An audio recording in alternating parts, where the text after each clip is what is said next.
안녕하세요, 이준영입니다. 이번 영상에서는 AJAX를 사용해서 서버와 비동기로 상호작용하는 방법에 대해 알아보겠습니다. 서버와 비동기로 상호작용하는 코드를 작성하기 위해 우리가 해야 할 건 두 가지입니다. 하나는 HTML 페이지 내에 자바스크립트를 사용하여 서버로 AJAX 요청을 하는 코드를 작성해야 합니다. 그리고 다른 하나는 이 요청을 받을 수 있는 서버 측 코드를 작성해야 합니다. 이 두 가지를 작성하는 걸 실습을 통해 진행하겠습니다. 이번 시간은 작성해야 할 코드가 많기 때문에 코드를 복사해서 사용하는 걸 추천합니다. 우선 스스로 작성해보고 작성하기 어렵다면 복사해서 실습을 해보세요.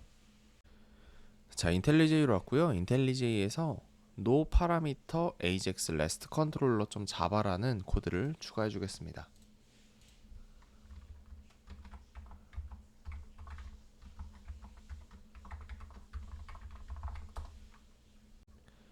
그리고 다음으로는 이 스태틱 경로에 있는 여기에 7-3-1.html을 추가해 줄게요.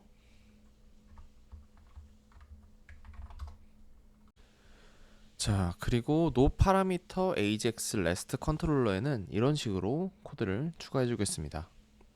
리퀘스트 매핑을 하나 추가해 줬는데 get with no parameter 라는 경로로 요청이 들어왔을 때 응답으로 파라미터 없는 get 요청이라는 문자열을 반환하도록 했습니다.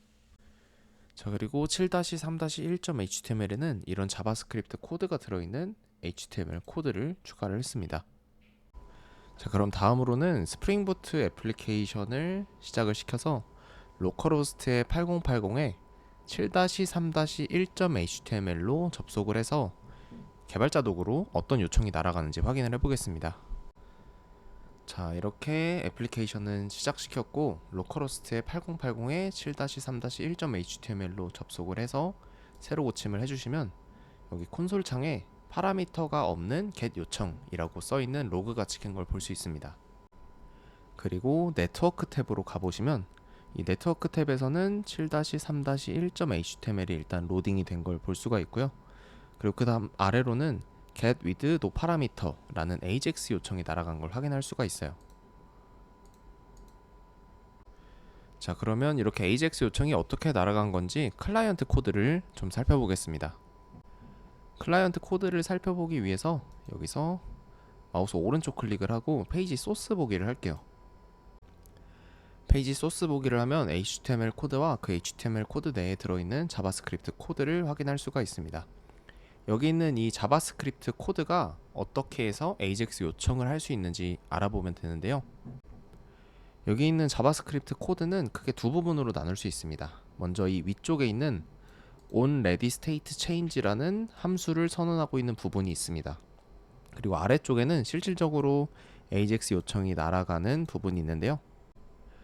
앞에서 우리가 살펴봤던 것처럼 여기 있는 이 onReadyStateChange라는 함수를 선언한 다음에 그 아래에 보면 AJAX의 onReadyStateChange라는 어떤 필드에다가 이 함수 자체를 집어넣고 있습니다. 마치 함수를 변수에 집어넣고 있는 것처럼 보여주고 있는데 이게 바로 자바스크립트에서는 함수가 1급 시민이기 때문입니다. 아래에 있는 코드를 좀 보면 const의 ajax request라는 이 상수를 선언을 했고요. 거기에다가는 new xml http request라는 객체를 인스턴스를 생성해서 집어넣고 있습니다. 이렇게 해주는 건 이 xml http request라는 거에 객체를 인스턴스를 하나 생성을 해서 ajax request에다가 할당을 하는 거고요. 이 xml http request라는 존재를 가지고 ajax 요청을 할 수 있는 겁니다. 그리고 그 아래에서 ajax request라는 이 상수에 들어있는 값들을 하나씩 설정을 하고 있는데요. 먼저 onReadyStateChange라는 이 값은 위에서 봤던 onReadyStateChange라는 함수로 초기화를 시켜주고 있죠. 그리고 그 다음에 ajaxRequest.open이라는 함수를 사용하고 있는데 이 ajaxRequest.open이라는 메서드는 이 ajax 요청을 준비하는 걸 진행을 하는 함수입니다. 여기서의 준비는 어떤 요청을 보낼지 그걸 초기화를 하는 걸 의미합니다. 그래서 이 ajax request라는 이 xml http request 이 객체를 사용해서 ajax 요청을 보내는데 여기서 get 메서드를 사용한다는 걸 지정을 하는 거고요. 그리고 어떤 경로를 사용할지를 지정을 하는데 get with no parameter라는 경로로 요청을 하겠다라는 걸 지금 초기화하고 있는 코드입니다. 그리고 실질적으로 AJAX 요청이 날아가는 부분은 이 AJAX request.send라는 메서드가 호출이 됐을 때 이때 AJAX 요청이 날아가는 겁니다. 자, 그런데 여기서 이 AJAX 요청이 날아갔을 때 이 AJAX 요청이 날아간 후에 요청이 성공하고 응답이 왔을 때 어떤 동작을 해야 하느냐 이걸 지정할 필요가 있는데요. 그걸 지정하는 부분이 바로 여기 있는 이 onReadyStateChange라는 걸 우리가 뭔가로 함수를 지정을 해줬는데 그 함수를 통해서 제어를 할 수가 있어요. 이렇게 ajax request.onReadyStateChange라는 함수를 우리가 지정을 하는 걸 이벤트 핸들러를 등록을 한다라고 이야기합니다. 여기서 이 이벤트 핸들러는 특정 이벤트가 발생했을 때 어떤 함수를 실행시켜 줄지 지정하는 걸 의미합니다. 여기서는 readystate라는 게 있는데 readystate가 변경되었을 때에 실행되는 이벤트 핸들러를 등록을 하는 겁니다. 이 readystate라는 거는 여러 가지 상태가 있는데 그 어떤 상태들이 각각 있는지에 대해서는 잠시 후에 PPT를 통해서 보여드릴 거고요. 일단 우리가 지금 관심 있는 readystate라는 상태는 xml http request.done이라는 이 http 요청, ajax 요청이 완료가 되었을 때의 상태에만 관심이 있는 겁니다. 이 상태가 됐을 때에만 우리는 어떤 특정한 로직을 실행을 시켜주려고 하는 거고 여기 안쪽에 보시면 ajax request.status가 있는데 이게 200인 경우에만 이 로직을 실행시켜주고 나머지 경우에는 여기 있는 이 else 구문에 있는 걸 실행을 시켜주고 있죠. 이 200인 경우에는 http 요청이 성공을 한 거기 때문에 그 성공했을 때에 응답으로 온 값을 찍어주고 있는 거고 200이 아닌 다른 스테이터스 코드가 왔을 때는 http 요청이 실패한 거기 때문에 request failed라는 메시지가 나오도록 출력을 해주고 있는 겁니다.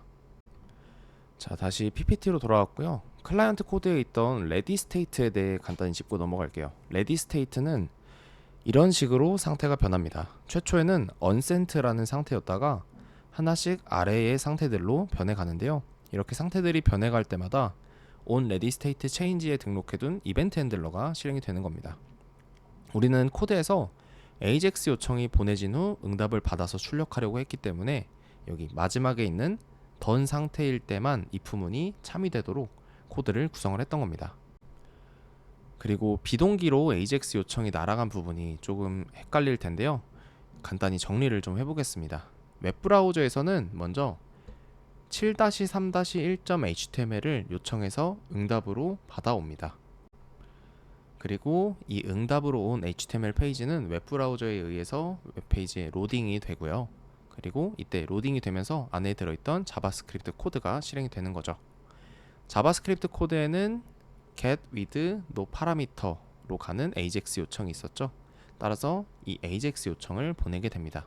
그리고 이 AJAX 요청에 대한 응답을 받아서 화면에 이 AJAX 요청의 응답으로 온 값을 콘솔 로그로 찍어줬던 거죠. 여기까지 봤다면 AJAX 요청을 하는 코드가 어떻게 동작하는지에 대해 알 수 있을 겁니다. 영상이 너무 길어지면 학습 흐름이 끊길 것 같아서 243페이지부터 262페이지에 있는 즐겨찾기 API 만들기에 대한 내용은 별도의 영상으로 대체하겠습니다. AJAX로 요청하는 코드와 그걸 활용하여 간단한 서비스를 만드는 경험을 해볼 수 있지만 해당 영상을 보지 않아도 이어지는 내용을 이해하는 데에는 무리가 없을 거라고 생각합니다. 여기까지 서버와 비동기로 활용하는 방법에 대해 간단히 알아봤습니다. 다음 시간에는 6장 7장에 있는 기술 면접 팁에 대해 다루겠습니다. 그럼 다음 영상에서 뵙겠습니다. 감사합니다.